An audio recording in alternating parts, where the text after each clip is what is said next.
Considera que estamos numa fase que é de termos alguma cautela? E vou lembrar isto porque o Primeiro-Ministro tem ido quase todos os dias ao Twitter escrever mensagens para pedir às pessoas para terem cuidados, independentemente da situação estar a melhorar. António Costa insiste nessa mensagem para os cidadãos. Isso acompanha aquilo que vemos nos números ou mais os receios dos especialistas e das autoridades políticas que têm receio de que tenham que, afinal, voltar ao confinamento mais apertado? Stella, boa noite. Mais uma vez, obrigado por estar aqui. Eu lamento, mas eu tenho de ser duro e seguir na minha linha de raciocínio e que vem desde há muitos meses. Basicamente, as nossas autoridades de saúde e as nossas autoridades políticas, sejam do governo, sejam da oposição, aqui não há nenhum tipo de abordagem do foro partidário, têm medo fundamentalmente da sua incapacidade para levar ao terreno as medidas verdadeiramente necessárias para garantir que há um controlo da pandemia. E as medidas verdadeiramente necessárias são aquelas através das quais se combatem os surtos epidémicos e as pandemias. São a identificação dos casos e dos contactos de risco e a sua quarentena imediata. E isso tem sido, em Portugal, uma total falência. A vigilância epidemiológica, o registro de casos e a capacidade para garantir a quarentena de quem está infectado tem falhado redondamente e é a principal causa da calamidade, uma das maiores calamidades da nossa história que vivemos este inverno. E, portanto, o receio das nossas autoridades políticas e das nossas autoridades de saúde é o receio da sua própria incompetência. Um outro ponto tem a ver com a questão da evolução da pandemia no mundo, em diferentes países e em Portugal.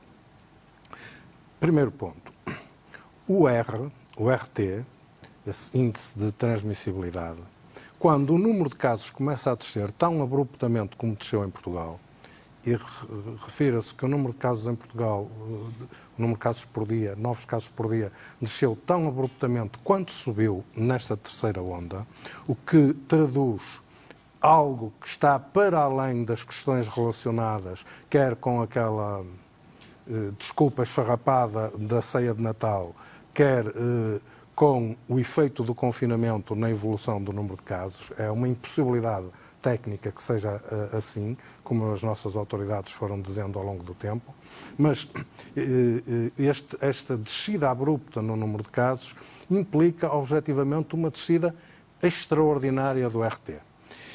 Portanto, a descida do RT para valores muito baixos era o que era esperado. Porquê é que não estará a acontecer? Não aconteceu. Aconteceu para valores de 0,6. Mas, entretanto, já a partir de fevereiro, quando o número de novos casos começou a estabilizar, pela própria essência matemática das contas do RT, o RT começa a subir ligeiramente. E enquanto não atingir o valor de 1, significa que a tendência, mesmo estando a subir, que a tendência do número de novos casos é decrescente. E quando atingir o nível de 1, significa que, em princípio, a tendência de novos casos está estável. Só aumentando o 1 é que começa a haver aumento do número de novos casos. Bom, e, portanto, é natural que o R caminhe para 1. Mas aí temos um problema. E qual é? Quando comparamos o número de novos casos na terceira semana de março, a nível mundial, com o número de novos casos um mês antes, na terceira semana de fevereiro, verificamos que há um aumento de 32% em termos mundiais. E se analisarmos o que se passa na Europa, temos que a esmagadora maioria dos países europeus, ou na esmagadora maioria dos países europeus, está a assistir-se a um recrudescimento da pandemia. Eu não tenho tempo para citar aqui a lista que tenho de todos os países europeus, mas o que é que isso diria poderá... que só não cresce no Reino Unido, na Irlanda, em Portugal, neste momento, na Espanha e em 2 países bálticos. E o que é que pode querer dizer isso, António? O que pode querer dizer isso, António? Tem a ver com as políticas que têm sido implementadas a nível europeu? Tem a ver com a questão da vacinação, como assinalava o Guilherme? Ou porque face a outros países, nem tudo está a acontecer desta maneira, como na Europa? Depende dos países, e há países em que está a acontecer. Há muitos países pelo mundo, eu só trouxe os exemplos da Europa, porque são os que estão mais perto e que acabamos de estar mais ligados ainda. Onde, digamos, o continente a que pertencemos e o grupo de países em que nos inserimos. Mas, primeiro ponto, nós não podemos esperar, nesta altura, que a vacina tenha um efeito significativo, por 2 ordens de razão. Primeiro, porque, de acordo com o relatório, o último relatório, que está na página oficial da DGS e que é o que eu posso consultar para fazer contas, neste momento temos 3% da população com as 2 doses tomadas. Ora, a imunidade só surge 15 dias depois de se tomar a segunda dose. E portanto, o número, a percentagem de portugueses vacinados é extraordinariamente baixa. O que desde logo levanta uma dúvida, é se de facto vamos conseguir atingir no fim do verão a percentagem, o número mágico dos 70%, que se diz ser o que garante a imunidade do grupo, se não houver outros problemas depois relacionados com variantes. Mas isso é outra questão. Mas tem dúvidas de que isso seja possível? Não, fazendo as contas, o que eu sei é que ao ritmo a que no final desta semana estaremos no 1 milhão, diz o Governo, e o Coronel Task Force, e 500 mil com vacinação completa. Muito bem, mas ao ritmo a que a vacinação tem vindo a correr, fazendo as contas, nós precisamos de 4,8 anos, 4 anos e meio para atingir os 70%. Portanto, nós temos que administrar várias centenas de milhares de doses por semana, e não é 85 mil como na última semana. E, portanto, se isso for possível, talvez chegamos ao fim do verão com esse número atingido. Se não for possível, preparemos-nos para um inverno ainda problemático. Mas portanto, não é a vacina que vai responder à situação imediata. E, por outro lado, em praticamente todos os países, a única arma é o confinamento, é a bomba atómica. E o que quer dizer que, se levanta confinamento e as pessoas começam a circular, e vão começar a circular, é impossível não circularem, o vírus vai aumentar a sua circulação. Aliás, a mobilidade, como dizia o Guilherme no início deste nosso espaço, é aquilo que já está a acontecer. Os portugueses já estão a circular mais. É impossível pedir a uma população, seja a população portuguesa, seja aos alemães, seja a quem for, que integra uma sociedade que é por natureza gregária, é antinatural esperar que, levantando o confinamento, abrindo os estabelecimentos, os superfícies comerciais e toda essa atividade económica, as pessoas não circulem. É impossível. E ao circularem, a transmissibilidade vai ser maior, o R vai crescer e pode haver um aumento no número de casos. Depende da dimensão que isso É daí que vem a cautela atingir. que todos falam. Eu ia perguntar ao Guilherme, porque há pouco estava a falar da vacinação, o António tem algumas dúvidas, mas o Guilherme defende que poderá haver aqui algumas nuances e que se alterem essas nuances do plano de vacinação, poder-se acelerar ou até contribuir para que haja de facto mais segurança quando se incluir um grupo como a faixa etária entre os 40 e os 60 anos? Isso. Eu confesso que tenho uma grande expectativa na vacina e penso que vários investigadores e várias entidades em vários sítios do mundo têm apontado que é a vacinação, justamente pelas limitações que o professor António Ferreira apontava há pouco, da tal incapacidade organizativa de conter os focos epidémicos, digamos assim, que é verdade, isso é um mecanismo, é uma ferramenta muito utilizada noutro tipo de epidemias, é verdade. Isto, aliás, quando isto se parecer mais com um sarampo, porque a tentação de chamar isto de uma gripe foi sempre complicado, mas isto vai se parecer com o sarampo no futuro e com epidemias de sarampo, que têm mortalidade, etc. Bem, mas a vacinação é o único instrumento que atualmente dispomos que seja verdadeiramente eficaz, que esteja subjacente àquela irreprimível vontade das pessoas se juntarem e de conviverem e da própria vida económica fruir, que é isso que está a faltar. Não tenho... Desculpa, que é só algum diálogo. Força. É que, só para esclarecer, é que eu concordo consigo. Eu sei. A questão não é essa. A questão é quando é que a vacinação vai garantir imunidade de grupo. E isso é um ponto muito importante, porque e não neste é neste ritmo, momento. Exatamente. Quando eu disse em 3 meses, eu fui vacinado no fim de dezembro. Eu e vários milhares de profissionais de saúde estamos nos finais de março. 3 meses para 1 milhão. É óbvio que ainda hoje, no Infarmed, foi dito e foi assumido pelo coordenador da Task Force que prevê-se, que em breve, abril, suponho que foi até o mês que foi apontado, abril, maio, que poderiam estar a vacinar cerca de 100 mil pessoas por dia. 100 a 150 mil, era o valor avançado pelo coordenador da Task Force.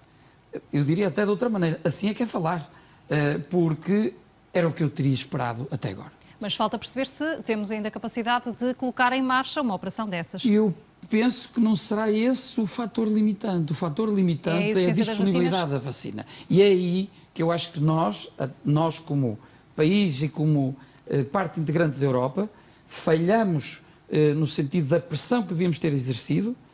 E quando digo falhamos, digo não só Portugal, mas toda a comunidade europeia. As desinteligências e as coisas notáveis que se ouviram nos últimos meses na Europa de pessoas com grande responsabilidade.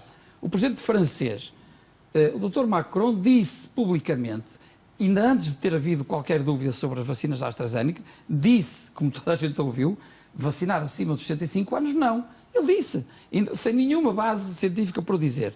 Ele não é propriamente médico. Enquanto que, por exemplo, a doutora Ursula von der Leyen disse, embora ela já seja médica, já tem mais responsabilidade ainda por cima com isso, também mostrou ali algum embaraço em relação à disponibilidade da vacina de uma forma geral. E é por isso, na minha opinião, que há tanto entrave e tanta dificuldade em ter alemães, franceses e italianos vacinados. E depois é o descalabro que se está a ver. E o que se está a ver agora não é culpa das pessoas. Obviamente que tem a ver um bocadinho com o comportamento, mas tem a ver com o facto das pessoas não terem aderido massivamente às campanhas de vacinação, porque as campanhas de vacinação não ocorreram. Não houve uma educação cívica proporcionada pelos elementos, enfim, de tutelas da saúde dos diferentes países, nesse sentido. Mas os percalços das próprias vacinas, da entrega e de tudo o que está à volta das vacinas, trouxe ou não trouxe esse risco maior na comunicação das autoridades de saúde para com o comprometimento da vacinação por parte da população? Existirá... Porque nós sabemos que para ser atingida a imunidade do grupo no início de verão, como se pretende, ainda precisamos receber 15 milhões de vacinas em Portugal. Pois, e portanto, todo o investimento que nós devíamos ter feito não era tanto, e eu compreendo esta necessidade de tentar e monitorizar, isso é fundamental, com certeza, mas há um investimento prévio que devia ter sido feito, que era forçar as entidades de saúde, as entidades que decidem da saúde na Europa, para ter outro tipo de abordagem em relação ao problema da disponibilidade das vacinas. E isso não foi feito. Repare o que está a acontecer em Inglaterra. Mais de 1/3 da população está vacinada. Quer dizer, isto é ímpar. E todos nós que estamos tão preocupados em criticar se o príncipe Harry vai à televisão ou não vai à televisão, era melhor olhar para os lados positivos que eles fizeram. Mais de 30% vacinado em 2 meses é notável e é o que a Europa devia estar a fazer. António Ferreira, e há o exemplo também de Israel, que está agora na linha da frente dos programas de vacinação à escala mundial. Até que ponto é que nós poderíamos ter aqui alguma coisa a aprender em relação àquilo que é feito, em relação à questão dos grupos que poderiam ser vacinados? Ainda estaríamos a tempo de alterar a estratégia do plano programado? Bom, Stella, o plano sofreu algumas alterações. Começou logo por não incluir como prioritários na fase inicial as pessoas com mais de 80 anos. Foi um erro que muitos profissionais de saúde e muitos especialistas, e eu mesmo, contra o qual nos rebelamos, porque já vou explicar, era uma decisão fundamental. Mas a respeito desta questão da vacinação, deixe-me só deixar duas ou três notas. Primeiro ponto. Infelizmente, no mundo em que vivemos, quem comprar e puder pagar mais caro tem vacinas para garantir maior percentagem da população vacinada. Foi exatamente o que fez Israel. Pagou mais caro, comprou mais vacinas e é assim que o mundo funciona. Nos medicamentos, nas vacinas, em tudo. os produtos, as comodidades, as commodities na área da medicina são tratadas exatamente como em qualquer outra área industrial. E, portanto, são vendidas daquilo que queria a União garantir... Europeia. Era o contrário daquilo que queria a União Europeia. E são vendidas para garantir retorno dos acionistas da Big Pharma e são vendidas ao mais alto preço possível para garantir os máximos de lucro. E, portanto, aqui não há nenhum tipo de possibilidade de abordagem idealista. Ou há um poder concertado e máximo dos Estados que obriguem a indústria a ficar sem patente, ou não há absolutamente nenhuma hipótese em relação a isto. Ponto número 1. Ponto número 2. Mesmo assim, é preciso garantir que depois, a ser assim, é preciso garantir que a indústria continua a produzir vacinas, o que não é um dado adquirido. Como é óbvio, porque não vai produzir vacinas se não tiver os lucros que compensem os investimentos que fizeram. E, portanto, a situação é extremamente problemática. E o terceiro ponto é que o problema da Covid-19, o problema do SARS-CoV-2, não é o problema de muitas pessoas terem contacto com o vírus e passarem assintomáticos ou terem doença. O problema é que haja muitas pessoas que tenham doença grave, que condicionem uma sobrecarga muito grande sobre as instituições da saúde e que estejam em risco elevado de morrer. E, portanto, todas as medidas destinadas a combater a pandemia devem ter este ponto em atenção, porque não é relevante se os meus sobrinhos com 14, 13, 12, 15 anos forem infectados. Porque eles, com toda a probabilidade, vão passar bem. O que é relevante é que consigamos diminuir a pressão sobre as instituições de saúde e a mortalidade. E, para isso, é preciso vacinar os grupos de risco, ou seja, quem tem comorbilidade, e vacinar os mais idosos. E nós temos apenas 16% daqueles com mais de 80 anos vacinados. E, por exemplo, a Ministra da Saúde, Marta Temido, veio assumir que houve prejuízo para as pessoas com mais de 50 anos e doenças associadas com estas alterações e a suspensão da AstraZeneca e estas confusões que houve à volta da vacina. Falámos aqui a esse respeito na semana passada. Eu tive a oportunidade de me manifestar duramente contra quer aquilo que foi dito na conferência de imprensa pela Sra. Diretora-Geral de Saúde e pelo Sr. Presidente de Infarmed, que foi um conjunto de disparates e de erros crassos de quem não sabe nem o que, nem o que é a fisiopatologia das doenças em causa, nomeadamente os acidentes vasculares cerebrais e os fenómenos embólicos, nem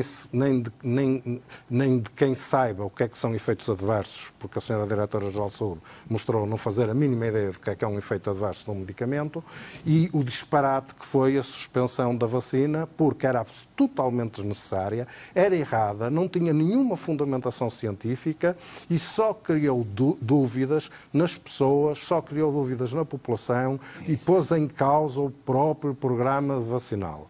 E, portanto, este tipo de abordagens, que são baseadas no medo, na falta de confiança, no conhecimento de quem sabe, no conhecimento daqueles que dominam a metodologia científica, no medo de errar, no medo de ter consequências políticas por uma decisão que eventualmente fosse errada, o julgar falsamente pelo seguro, dá origem a este tipo de nulidades, de disparates que só prejudicam. Todos sabíamos que a vacina da AstraZeneca, Oxford, era segura, que não havia nenhuma ligação